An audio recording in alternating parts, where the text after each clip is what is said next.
कार्यक्रम में उपस्थित आदरणीय संजय मूर्ति जी, professor Nageshwar Rao ji, vice chancellor, पूर्व वाइस चांसलर श्री महापात्र जी,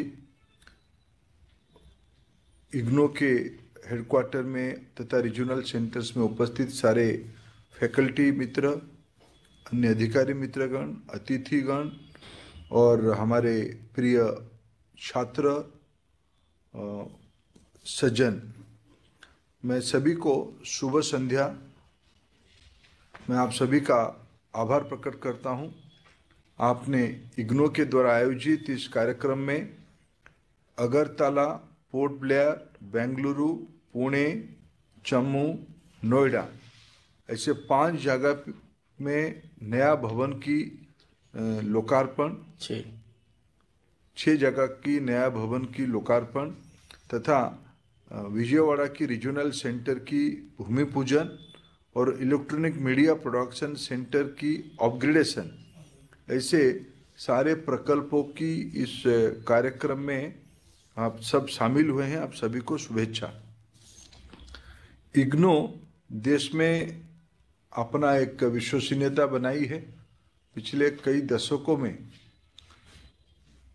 डिग्री तथा कॉम्पिटेंसी देने में इग्नो अपनी जिम्मेवारी बखूबी निभाई है। जैसे जैसे समय आगे गया है और जैसे जैसे आवश्यकताएं बढ़ी है, इग्नो भी अपने को बदला है। इग्नो आज देश की 57 रीजनल सेंटर्स और 2000 स्टडी सेंटर्स के माध्यम से पहले डिस्टेंस लर्निंग मेथड पे, आजकल तो वर्चुअल मोड पे एक रियल टाइम क्लासरूम फैसिलिटी के साथ वर्चुअल प्लेटफॉर्म पे आज इग्नो अपना पढ़ाने का प्रक्रिया को शुरू किया है। मित्रों, मैं आज आपकी इस अवसर पे इग्नो की आने वाले दिनों में सफलता को कामना करते हुए, जब देश में हम सभी लोगों ने प्रधानमंत्री जी की इस आह्वान को स्वीकार किया है, 2047 तक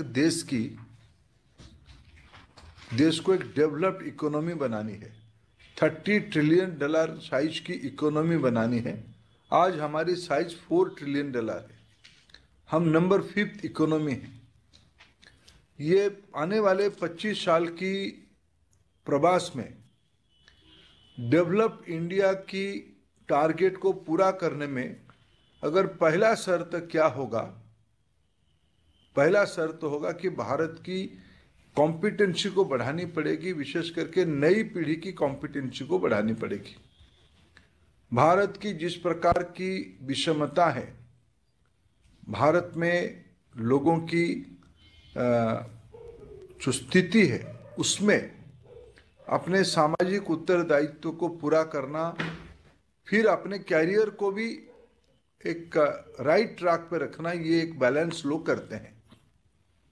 उसमें पिछले दिनों में इग्नो एक बहुत बड़ा पाथवे नई पीढ़ी के लिए सदैव बना रहा है।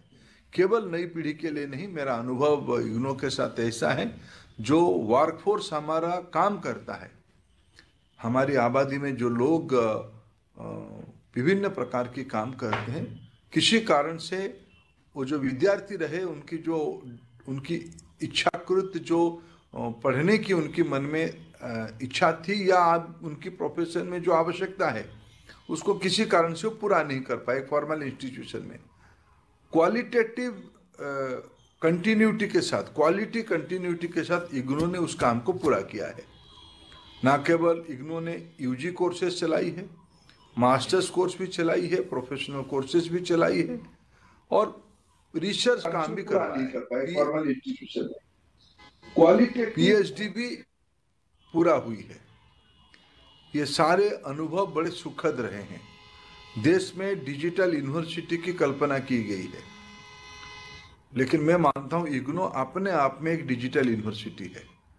इसको आने वाले दिनों में और प्रासंगिक करना, उसको और कॉम्पिटेंट बनाना, और आज की जो 6 सेंटर्स की निजी भवन हुई और अन्य उपक्रम उसके साथ जोड़ा गया, और इस 57 रीजनल सेंटर्स के माध्यम से और 2000 स्टडी सेंटर के माध्यम से लाखों, शायद मेरे ख्याल से 30 लाख से ज़्यादा 35 लाख स्टूडेंट, 35 लाख स्टूडेंट इसमें एनरोल है।